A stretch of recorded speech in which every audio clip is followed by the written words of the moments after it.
So now Skip and Shannon, they're here talking about Kyrie Irving and this issue with him and LeBron James. Let's see what else they have to say. I think you're missing Kyrie's point. Kyrie's okay not to have his. He just doesn't want LeBron to have his. They should all be treated equal, which is team first, charter first, winning first. Skip, you know that's not how it works. Let's be real.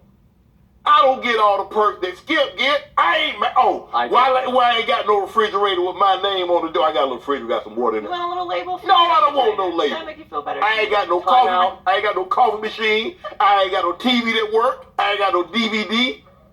Well, damn, nigga, what you got? They got you out there in some slave quarters? Shannon's dressing room is a shack. I think Diet Mountain Dew sent that to me, if I'm not mistaken. So They ain't sent me jack. Okay, well, you don't Well, you talk don't- about it. you don't love that. But Skip, LeBron is looking at it, Skip. This is not about the East. LeBron is looking at one team. As a matter of fact, the other 29 teams are looking at one team. LeBron ain't looking at no damn one team. LeBron know he got an ice cube chance in hell. He really shouldn't even won the third one. If we really want to dissect it, he shouldn't even won his damn second one. All right, he's lucky to have 3. He knows that his ship is done sailed. He was trying to bring the team back together, hoping that one or two of those Golden State guys might get hurt. He don't have his eyes on them. He know damn well that they can't beat them. Shooting a fair one. There's no way in the world that was gonna happen. Team, Skip, it's something when you just think about it.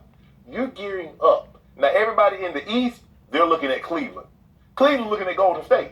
Everybody in the West is looking at Golden State. So basically, you have one conference. They're looking at one team, while everybody in that other conference is looking at one team. But everybody else in the NBA is looking at that team also. Okay. Everybody's trying to pair players in order to take this team down. No, they really not. Right now, the tactics to beat Golden State is like a 2 or 3 year plan. Right, it coincides with them having free agency, them getting older, and you systematically building yourself up. Ain't nobody coming into this coming season thinking that they're beating Golden State. It's a bunch of guys all turning 28, 29 years old. I think Steph is going to turn 30. They're all at the very, very prime of their career. Nobody's looking and saying we have what it takes to beat Golden State. Only the Rockets are trying to sell themselves and their fans on that bullshit. They already know it's not going to happen. Well, they dumbasses talking about bringing in Carmelo. It's going to be 3 fools fighting over the damn basketball. And that's the Golden State Warriors. Okay. Carmelo, CP3, and Harden, they gonna look like them crazy broads at the end of the wedding trying to grab the bouquet. That's how they gonna be with the basketball. Okay. I believe that LeBron and Kyrie needs to get in a room and they need to sit down and talk and say, bro, I think they've tried this many times, but keep going. what's the problem? He takes more shots in the regular season. It's just LeBron is more efficient. LeBron is going to the basket. Kyrie's gonna want LeBron to put it all out there in regards to what his plans are going to be after this season. And LeBron is going to get uncomfortable. He's going to say, look, I really don't know right now. And Kyrie's going to say, well, you know what, bro? I can't sit back and let my future hang on you not knowing what you're going to do after this season. I have to make moves now. Because if I try to make a move after you leave, I'm going to look like I'm jumping ship. I'd rather jump ship first and leave you here than have you leave in free agency and I'm left here and now I demand a trade after you leave and I look bad. I'll look even worse. All right? So that's how that conversation will go. LeBron is not going to shoot his man. A lot of Kyrie stuff is jumper, Skip. That's not what LeBron does. A lot of LeBron points come in a way they're not a good fit together. And LeBron, Kyrie considers himself a pure point, even though he's No, he doesn't. Kyrie considers himself just a unadulterated scoring machine. That's what he considers himself. All right, whatever you consider yourself is based off what you do. I think Kyrie believes that he can be a pure point, but that's not what he likes to do. He likes to just get buckets. obviously a shoot first point guard, and he doesn't run the point. Now, his favorite player, his hero, next to his father, is one Kobe Bryant. Mm-hmm. Now, Kobe said he made a big mistake by breaking the thing up. Now, maybe he's saying that publicly, and he's telling Kyrie Irving something. Trust me on this. I heard from a very good source who knows Kobe very well that Kobe has been in Kyrie's ear about you should become your own man. Of course he is. What else is Kobe going to say? He's going to say, oh, no, stick with LeBron and stick it out. All right, Kobe plays chess. You know, I get on Kobe and a lot of Kobe's little his little boyfriends, they get mad at me. But, Kobe's a thinker. He's not somebody who's going to just sit back and, see the situation and not tell Kyrie what's up. He's probably telling Kyrie, he said, look, that nigga has left before. He's going to leave again. A leaver is a leaver. That's what they always going to be. He going to leave you just like he left Dwayne Wade. So you got to figure out what you want to do. All right? You 23, 24 years old. You ready to have your own team. You have championship experience. Demand a trade. And leave LeBron's ass there. He's leaving anyway. Don't worry about how he going to feel. He ain't going to worry about how you going to feel when he leave you. That's what Kobe done told him. Kobe's like, when I kicked Shaq's fat ass up out of here, I didn't give a shit. Man, you should find your own place where you can start your own legacy. So that's Kobe. See, Kobe said, at least I won without Shaq. He proved with Pau Gasol that he could win, right? And the thing is, Skip, it takes it. Well, with Pau Gasol and Phil Jackson, that's why he won. Well, that's neither here nor there. It takes a special person to be great, play alongside another great player, and not one out. Because think about it. When Magic arrived, Kareem had already won 5 MVPs.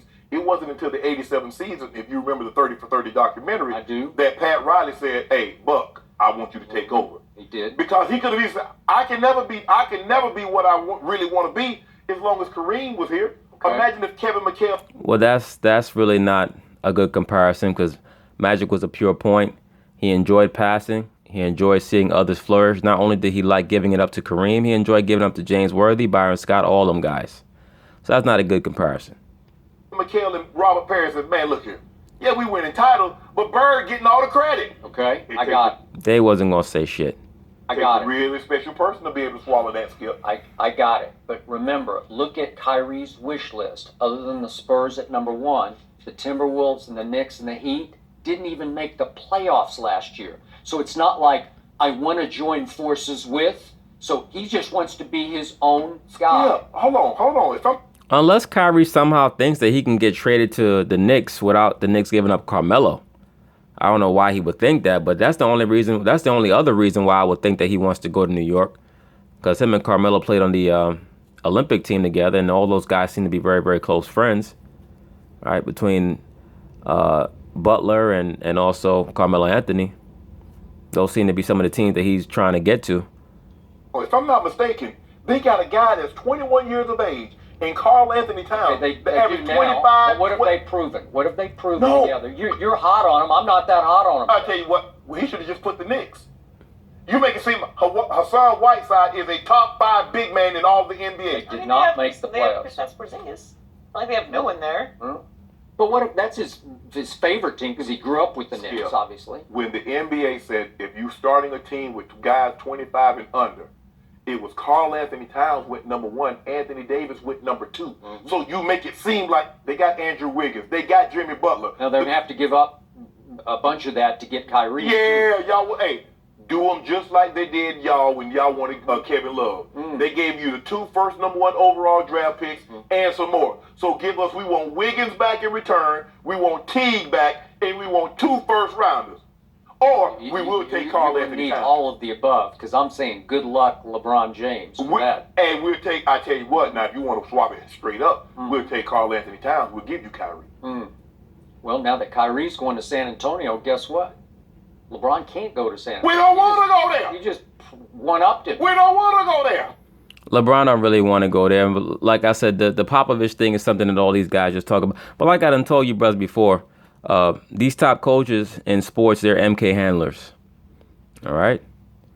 And a lot of you other brothers are starting to see that. When you do your research, a lot of these guys have CIA backgrounds. Like I have brothers hit me up. Yeah, Steve Kerr got to see it. Yes. Yes, brother. Yes, all these guys. Phil Jackson coming out of that Pentecostal church background. Pentecostal church, that's a lot of those super fundamentalist churches are fronts for CIA training, mind control programming. All right, all those guys, and then Phil came up under Red Holtzman, Kabbalah, as well as Red Auerbach. Yeah, it is what it is. Go there. Yeah. I mean, look, Kyrie has earned the right, Skip. He has earned the right. He's shown that he can play. But Kyrie earned the right. Look, Kyrie's not going to San Antonio. And like I was saying, Popovich, like he went to a spy training school, right, and tried to join the CIA. But we'll see if his style is conducive for winning a championship. We will Because see ask that. Russell Westbrook how that worked out. I don't think Kyrie and Russell are the same guy, but we'll see. But here's my bottom line conclusion. You talked about Kyrie saying, well, hey, if LeBron's going to leave, I'm going to beat him to the punch. just remember, there's a big part of Kyrie that fears LeBron will stay his whole way. You know, that he'll finish his career in Cleveland, and Kyrie doesn't want to get stuck with that. Okay? Hey, I don't know about that one. Kyrie ain't but 24. I don't think he's worried about LeBron staying the whole way. But you never know. Something to think about. hey, do you? Hey, Do do you? I don't care what Kyrie does. Yes, you do. You care what he do. Because, well, you know what? Maybe Shannon don't care what he does because I think that Shannon has accepted the fact that LeBron is not going to catch Jordan's legacy. He's never going to be Mount Rushmore like Bron. So he going to do all he can do. But the best point guard ever going to be Magic. And then Big O will have something to say. Sounds like Kyrie is off your bandwagon. Yeah, all of a sudden he went from Onk to now he's never going to be Mount Rushmore. He's never going to be this and never going to be that. All right, because he turned on your boo thing. If LeBron is on Mount Rushmore, then he must be talking about the other side of the mountain. No, Kyrie, do you, You're Kyrie. gonna have to eat all of But it if he ends up staying. But me and Bron, This is just all of this is just so it's so surprising that this has turned out this way. Joy, stop with the passive aggressiveness. I know what you're trying to do. It's shocking. It's shocking that it's come down. He left the Heat. Joy, it's been a I'm long just time. saying. You know why he left the Heat? And that's, Yeah, we left because we got sometimes it's tired. better to put the organization over an individual player. That's true, and there's some entourage issues with Pat Riley. Well, y'all got the organization up here, but the titles are down there. Let me know how that work out. I don't know. We'll see how many more titles come to Cleveland. Are the Cowboys already? She kind of hit him with that one. Yeah, how he talking about titles when LeBron won most of his titles in Miami, and they had one before he got there. Anyway, all right. So now let's see what Michael Smith and Jamel Hill have to say about the Kyrie Irving issue. But we start with Kobe. We do. Usually a superstar mentoring a younger player is considered a positive, but now that Kyrie Irving has reportedly asked the Cavs for a trade, in part because he's tired of playing with LeBron James, suddenly everyone is overanalyzing Kyrie's close relationship with Kobe, like he's the fault. Of course, Kyrie's trade request has invited Kobe Shaq breakup comparisons, and boy, is this low-hanging fruit. It's so ridiculous that Kobe addressed it on Twitter. Love how he got that product mentioned in there for Drake Body Armor. You don't really think Kobe is behind this Kyrie-LeBron breakup? I once heard a story that when James Harden was still in OKC, he was in Harden's ear saying, "You'll never be a max player."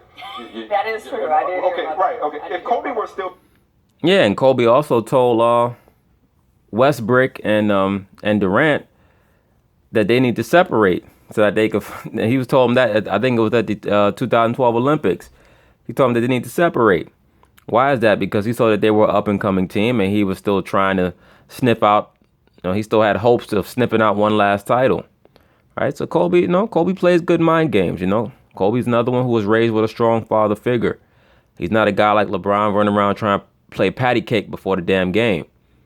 All right, LeBron tries all that little silly shit, but he comes off more like a female.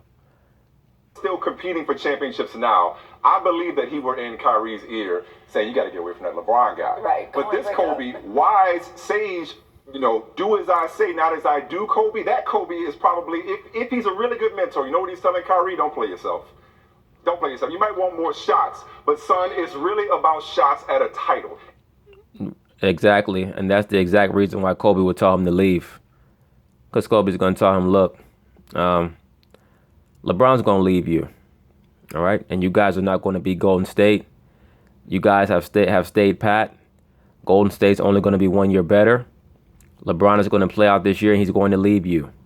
The only way that LeBron will stay in Cleveland is if you leave, because then it'll make him look more like a sympathetic figure, especially if there are no other openings on teams that he would find to be appealing. All right? So leave, find your own team, and make your own way. You already have a title.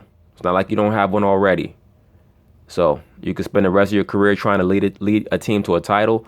knowing that you play an integral part in the one that you got. So don't worry about what people say about you if you leave. And I don't think Kyrie's the type that would care what people have to say about him if he left. You know, like I said, he's raised by a man, and, you know, most men don't give two shits what you say about him if they really believe in themselves.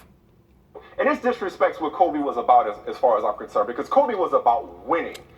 Oh, man, please. Kobe was about getting his. Right? If they won in the process, then great. All right, but he was about getting his. All this bullshit. Kobe was about winning. If he was about winning, then he would have told him to keep Shaq. All right, he wouldn't have played terrible in those 2004 finals, which was a close second to LeBron's 2011 finals. All right, that nigga Kobe was terrible in the 2004 finals. Tayshaun Prince guarded him one-on-one, had him locked up. Motherfucker was like Andy Dufresne at Shawshank. He was just locked up. It wasn't about just taking the most shots. That was his way of doing it a lot of times. But it wasn't just about taking the most shots. He should be telling Kyrie, don't play yourself, because you, unlike me when I played, do not have a no-trade clause. You have 2 guaranteed years left on your contract. They could send you wherever you want. Are you really about that lottery life again? That's what he should be telling him. I don't think he's probably telling him that, because I think he relates to it a lot. Look, even though there were some other issues in terms of the Kobe-Shaq breakup, mostly that I think Kobe felt like Shaq wasn't putting in the same work. Right, philosophical. It was a difference in how they saw their work ethic and preparation. So I think that was at the root of it. But I think no, the root of it was that Kobe wanted to be the lead guy. All right, Kobe was an alpha. He's always been an alpha, and he wanted to be the lead guy. Yeah, Shaq was a fat bastard. Shaq didn't work that hard, but you know what? Shaq was still the most dominant player in the NBA. Kobe just used that as an excuse. All right, it's like when you see, some couple fighting and one person's always trying to pick an argument with the other. Why is that? It's not necessarily because what the other person is doing is bothering them that much. It's really just because they're looking for some type of leeway to end whatever connection or relationship it is. That's all Kobe. When Kobe was talking about Shaq not working out, all that shit, whatever Shaq was doing, it was working against Detroit in the 2004 finals because he played twice as well as Kobe did. Think of anybody who understands the desire to stand out on one's own and to be the face and voice of an organization is Kobe Bryant. But this all boils down to the fact that, as I mentioned last week when this first broke, people just think Kyrie's not that dude. Because I guarantee you... Who is people? Because I do. No, by that dude, I mean a franchise-changing, transformative player. And he's not. He's not. Ain't but 3 or 4 of those guys in the NBA, and Kyrie's not that guy. He's an explosive scorer, but is he a guy that you bring him on your team? To me, a transformative dude is, you bring this guy on your team, and he's gonna lead you. Just his presence is going to lead you to 45 plus wins. Ain't but about 4 guys in the NBA like that. All right, it's LeBron, it's KD, Steph, and maybe Kawhi. Honorable mention to Harden and Westbrook, but other than that, ain't nobody else like that. Damn sure not Kyrie. Kyrie hasn't shown it yet anyway. And that's what Kobe Bryant is. I do not think that a lot of people feel that way about him. Heavy lies the crown, and in 2017, No, heavy lies the head that wears the crown, niggas. Get it right. Guys are trying to have easier routes to the finals, not harder routes. And also, Kobe should be telling them, don't be so fed up with LeBron that you're giving away $70 million with the Supermax contract. That's other good advice you should be giving him. Zach Lowe's lead into his, as usual, great read on .com.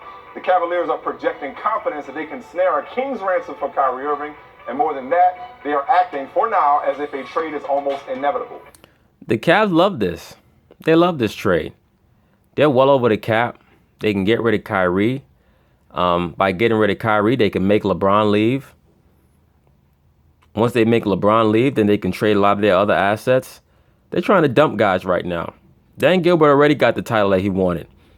Right? Dan Gilbert probably ready to sell the damn team. And that there is little chance of salvaging their relationship with him, according to several sources familiar with the situation. Meanwhile, for it to be that bad, that quick, it had to be something in the background. But like I said during the finals, when you see this fool walk off the court, clapping everybody's hands, giving everybody 5, as soon as things start going bad, the real him is gonna come out. He's gonna panic. And look at this idiot. While LeBron sub-posting to his IG stories, soundtrack to his situation appears to be Meek Mill's wins and losses and Heavy Heart. The lyrics of the latter could be interpreted as a shot at Kyrie. LeBron reportedly not waiving his no-trade clause, nor getting in. Look at this guy. This nigga's damn near 35 years old, playing out his life over social media like a high school chick. Talking about heavy heart and a damn heart sign. Come on, man. This is the reason why LeBron... Yo, LeBron would never have been able to play with a manly dude. He wouldn't have been able to play with Kobe, right? And I believe LeBron has an overall better skill set than Kobe and has a greater effect on his team. I know a lot of Kobe boyfriends are going to get mad, but it just is what it is, right? But mentally, not even in the same stratosphere. All right? Kobe's not going to be on a damn social media putting up some stupid-ass emojis like a bitch because, his lieutenant was leaving. Right, just be like, it is what it is. On to the next one. Involved in how the front office handles Kyrie. Speaking of the front office, Cavs officially announced Kobe Altman as GM today, by the way. LeBron, he tends to handle drama this way, the passive-aggressive way. Do these posts prove that Kyrie is right to want away from LeBron? I think they sort of prove maybe this is more than just about, basketball, playing styles, philosophy, the fact that Kyrie wants to feel like he's being heard and is a bigger voice in the organization. And he probably just wants to get away from all the emotional, silly shit, man. All right. Even though Kyrie got his own issues, but I mean, oh man, I couldn't be around all that energy. Look, we know that it's not easy to play with LeBron James, all right? Really? Thank you. I'm glad Michael Smith said that. You could have fooled me. You people in the media act like LeBron is God's gift to the NBA, like everybody in the NBA wants to play with him. I mean, let's be for real. When you examine LeBron James's career, how many stars really actually said, I want to play with LeBron James? Right? You had Chris Bosh, who was desperate to just get in the playoffs. Other than that, who else? Nobody. Nobody came to Cleveland when he was there the first time. At least not a top tier star. When he was in Miami, he went down there and played with his good friend Dwayne Wade, and they got Chris Bosh to tag along. He went back to Cleveland. Kyrie was already there, and he orchestrated the trade for Kevin Love. It wasn't like Kevin Love came there and signed with him. Yeah, I mean, It's easier as far as I can it tell makes for your a lot of job people. easier, but that doesn't mean it's easy necessarily to play with him. He's a bit of a micromanager, as we know, and I think sometimes and this is not to suggest he should change being himself or that he's somehow wrong for the way he approaches the game, but everybody isn't necessarily cut out to do it. I know people think it's bizarre that you would leave such a winning situation to want your own thing, but not really. It's not bizarre at all. All right. It's like two people walking down the block and you say, oh, they're the perfect couple. You don't know what's going on in their household. You don't know what they're arguing about. You don't know what they have disagreements about. You don't know what they have ideological differences about. A lot of times people are just staying together because they just don't know what it's going to be like to not be together. All right. Somebody like a Kyrie Irving, he's mentally strong enough to not give a damn. All right. LeBron lives for the outside world. LeBron's whole thing is how people are going to perceive him. So that's why he has to live through social media. Plus, he looks at everything as a monetary venture. Right. He really looks at the NBA as almost like one long play that he's starring in. Look, Charles Barkley, I remember he said this a while ago. And even though Charles gets roasted a lot for not having a championship, he said before that if you asked him would he rather trade places with Robert Horry, who has 7 of them things, he said no. He'd rather. Why is that? That's an extreme. Well, it's not an extreme necessarily. You said Kyrie Irving is Robert Horry. That's not. No, I'm not saying that. What I am saying is that I think it's okay to have personal ambition, and it makes more sense after you won. Well, that's the thing, because for all the people trying to connect dots and say, oh, it's about LeBron's uncertain future, or it's about wanting the ball more, which is ridiculous. Let the team in usage rate. Almost led the team in points per game, averaging 25, taking the big shots. Wanting the ball more seems ridiculous. He has it just about as much as LeBron does and pounds it more anyway. That said, all the people trying to connect things, the thing that does not make a whole lot of sense for me is, oh, he wants to go and win. He wants his own team win. San Antonio's on that list. That would not be his own team. Right. Minnesota has other star caliber players. That would not be, quote unquote, his own team. So it does seem to be more about just wanting to get away from LeBron. But look what this benefits you. He's in Asia right now doing what? Selling shoes. which he does better than I believe anybody in the league other than LeBron James. He has a brand. You're in the finals making big shots because you're with LeBron. Again, the grass ain't always greener on the other side. Well, it depends. If you think like a king, you want your own kingdom, right? Never ever would somebody with a king's mentality want to be second in command in the largest kingdom in the world, as opposed to having a small kingdom of his own. All right? Somebody with a king's mentality would always rather have their own small kingdom than be second in command in the world's largest kingdom.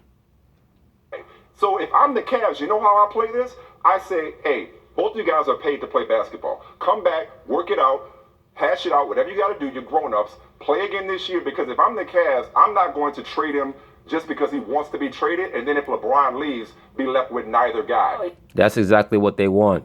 They want neither guy. Why the hell would you bring them back when you have no confidence that you're going to beat Golden State? Dan Gilbert does not believe they can beat Golden State. That's why he's ready for them both to leave. He has no problem with this, believe me. Make him play another year. Insurance. Exactly. Make him play another year. If LeBron leaves, say, do you want this team or not? If you don't, Kyrie, now we can trade you with a year guarantee left on your contract. Look, LeBron worked it out with Kevin Love. This can happen as well. All right, so Bill Simmons of The Ringer dropped this little juicy morsel on Twitter about a possible destination for Melo, not named Houston. Not exactly sure what, quote, officially circling each other means. But finally, maybe this appears that Melo is considering someone else other than Houston. Could this be a thing? It seems unrealistic to me, and I hate to say that about Sam Presti, because you thought Paul George wasn't going to happen, and he pulled a rabbit out of his hat there. So it doesn't seem like he has the assets required to get a Carmelo Anthony. Hey, you never know. You know, there's certain GMs in the league that people just like making deals with. Presti might have naked pictures of somebody. Who knows? He might have naked pictures of Adam Silver. But to me, I've said it for a while now, and you don't believe that Carmelo really has this mentality. I do believe that Carmelo is fed up with playing, with all due respect to the New York market, meaningless basketball that doesn't end up in the postseason. And if I'm him, and I think he's at this point, I believe he's at this point, while he may be locked in on Houston, if that deal can't get done, and your alternative is going back to New York after you've had your heart and mind set on leaving that situation, regardless of the changes they've made, you have to help them help you. You got to say, okay, Portland and Dame Lillard and CJ McCollum, let's see if you can pull something off, or even OKC or anybody, because your alternative is going back to New York. Like it's like in Power, like your goals, you need a lifeline. Somebody. Angela may not be walking through that door to get you up out of New York. So I haven't seen it, but that's okay. Short of that, you got to come up with really. I didn't see the latest episode. I didn't see that or Insecure. Humble brag, because I was watching Kendrick Lamar. Did I just spoiler alert this thing? I don't know if you did or not. Okay, good. It's my fault. It's my fault that I haven't seen the latest. Bottom line is he should be open to any contender, not just Houston. Houston may be the best one given Chris Paul's presence, but he should be open to any contender beyond just the Rock. I just don't. I actually think that OKC might be a better fit for Carmelo, because at least they'll have one player who's kind of a distributor in Paul George. Houston ain't going to have no type of distribution going on. You're going to have Chris Paul and James Harden going at each other's throats by the middle of the season next year. I don't know that he is. I mean, I do agree that he's upset with the Knicks. I think he's more upset with the fact that they're so directionless and haphazard. Like, I think you can. I don't think he's mad about that at all. I think he's mad at himself because he stuck with the team for so long, because that D-level actress, whole-ass wife of his, made him stay in New York for the quote-unquote sake of the family and her alleged career. Like I said a long time ago in that video that I did about him and Lala. All right? That's the only reason why he stayed there, was because of her. Now you notice, as soon as they're apart, now all of a sudden he's looking for every team to get the hell up out of New York. He never would have wanted to stay there that long. He did it for the sake of his family. Right? Trying to help her and her bullshit-ass career get off the ground. And if the broad is in 3 scenes, 2 of them, she got her titties out.